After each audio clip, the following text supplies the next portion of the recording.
அனைவருக்கும் வணக்கம். தேர்தல் தேதி சீக்கிரம் அறிவிக்கப் போகிறார்கள். ஸ்டாலினும் எடப்பாடியும் இலவசங்களை அறிவித்து விட்டார்கள். இவர் இன்னும் இலவசங்களை அறிவிக்கவில்லையே என்று விஜய் பற்றி நினைத்து கொண்டிருக்கும்போது சென்னையில் தவேகா சார்பில் கொண்டாடப்பட்ட மகளிர் தின விழாவில் விஜய் பல வாக்குறுதிகளை அள்ளித்தெளித்தார். அதன் விவரம் வருமாறு: பெண்கள், குழந்தைகள், முதியோர்களுக்காக தனி இலாக்கா ஏற்படுத்தப்படும். அந்த இலாக்கா விஜயின் நேரடி கட்டுப்பாட்டில் இருக்கும். தவேகா அரசில் 60 வயது வரை உள்ள அனைத்து குடும்ப தலைவிகளுக்கும் மாதம் ரூபாய் 2500 வழங்கப்படும். இதில் மாநில, ஒன்றிய அரசின் ஊழியர்களாக இருக்கும் குடும்பங்களுக்கு மட்டும் விதிவிலக்கு. அன்னபூரணி சூப்பர் 6 திட்டத்தின் கீழ் ஒவ்வொரு குடும்பத்துக்கும் வருடத்துக்கு 6 கேஸ் சிலிண்டர்கள் கட்டணமின்றி வழங்கப்படும். அண்ணன் சீர்திட்டம் மூலம் பெண்களின் திருமணத்துக்கு 1 பவுன் தங்கம் மற்றும் தரமான பட்டு சேலையும் அளிக்கப்படும். தாய்மாமன் தங்க மோதிரம் திட்டம் மூலம் தமிழகத்தில் பிறக்கும் குழந்தைகளுக்கு தங்க மோதிரம், குழந்தைகளுக்கான வரவேற்பு கிட் ஆகியவை வழங்கப்படும். காமராஜர் கல்வி உறுதி திட்டத்தின் கீழ் 1 முதல் 12ஆம் வகுப்பு வரை இடைநிற்றலே இல்லாமல் குழந்தைகள் கல்வி கற்க அவர்களின் பெற்றோர் அல்லது பாதுகாவலருக்கு ரூபாய் 15,000 பொருளாதார உதவி வழங்கப்படும். அரசு போக்குவரத்து கழகத்தின் அனைத்து பேருந்துகளிலும் பெண்கள் இலவசமாக பயணிக்கலாம். பெண்கள் பாதுகாப்பை உறுதி செய்ய ராணி வேலு நாச்சியார் படை அமைக்கப்படும். சாதாரண உடையில் 500 படைகள் மாநிலம் முழுவதும் கண்காணிப்பில் இருப்பார்கள். பெண்களுக்கு எதிரான குற்ற வழக்குகளை விசாரித்து விரைவாக நீதி வழங்க அஞ்சலையம்மாள் விரைவு நீதிமன்றங்கள் அமைக்கப்படும்.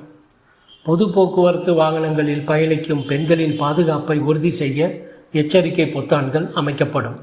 சிசிடிவி கேமராக்கள் இல்லாத இடமே இல்லை என்ற வகையில் 0 டார்க் ஸ்பாட்டுகள் அமைக்கப்படும். பொது விநியோக கடைகள், பள்ளிகள், கல்லூரிகள் ஆகிய இடங்களில் இலவச சானிட்டரி நாப்கின்கள் வழங்கப்படும். சிங்கப்பெண்கள் மேம்பாட்டு திட்டம் மூலம் நிலுவையில் உள்ள கடன்களை திரும்ப செலுத்துவதன் மூலம் மகளிர் சுய உதவிக்குழுக்களுக்கு ரூபாய் 5 லட்சம் வரை வட்டியில்லா கடன் வழங்கப்படும். இவர்கள் தொழில் தொடங்கினால் 5 லட்சம் ரூபாய் 100% மானியத்தில் வழங்கப்படும். இவ்வளவு திட்டங்களை இன்று விஜய் அறிவித்துள்ளார். இதுபோன்ற இன்னும் பல வாக்குறுதிகள் வரும் என்று எதிர்பார்க்கலாம்.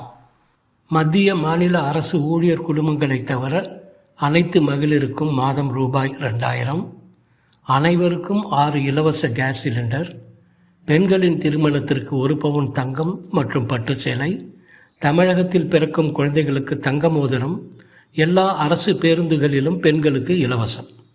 இந்த இலவசங்கள் எல்லாம் ஏழைகளுக்கு மாத்திரமல்ல, பணக்காரர்களுக்கும் கிடைக்கும்.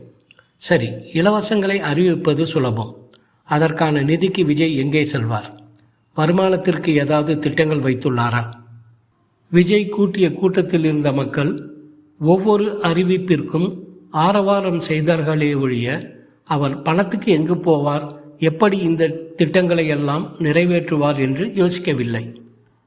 இந்தியாவிலேயே நம்பர் 1 மாநிலம் என்று சொல்லும் ஸ்டாலின் கூட இலவசத்தை குறைக்கவில்லை. எதிர்க்கட்சி தலைவர் எடப்பாடியும் அடித்துவிட்டு கொண்டிருக்கிறார். இப்பொழுது இவரும் தன் பங்குக்கு வாக்குறுதிகளை அள்ளித் தெளிக்கிறார். முன்னேறிய மாநில மக்களுக்கு இவ்வளவு இலவசங்கள் எதற்காக? ஏற்கனவே ரிசர்வ் வங்கியும் உச்சநீதிமன்றமும் இலவசங்களை பற்றிய தங்களுடைய அதிருப்தியை தெரிவித்துள்ளனர். தமிழகத்தை முன்னேற்ற எந்தவித உருப்படியான திட்டமும் இல்லை. இலவசங்களை அறிவித்து அதன் மூலம் ஆட்சியை பிடிக்க வேண்டும். அதுதான் ஆளும், ஆண்ட மற்றும் ஆளப்போவதாக நினைக்கும் கட்சிகளின் கொள்கையாக இருக்கிறது. இரு திராவிட கட்சிகளுக்கும் நான் சளைத்தவன் இல்லை என்று விஜய் இன்று அறிவித்திருக்கிறார்.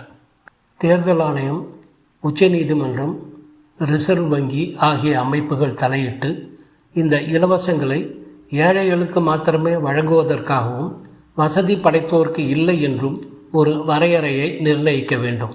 அப்போதுதான் இந்த எல்லோருக்குமான இலவச அறிவிப்புகளுக்கு முற்றுப்புள்ளி வைக்க முடியும். தமிழக அரசியலை பொறுத்தவரை எரிகிற கொள்ளியில் எந்த கொல்லியும் நல்ல கொல்லி இல்லை என்ற பழமொழி உண்மை. நன்றி, வணக்கம்.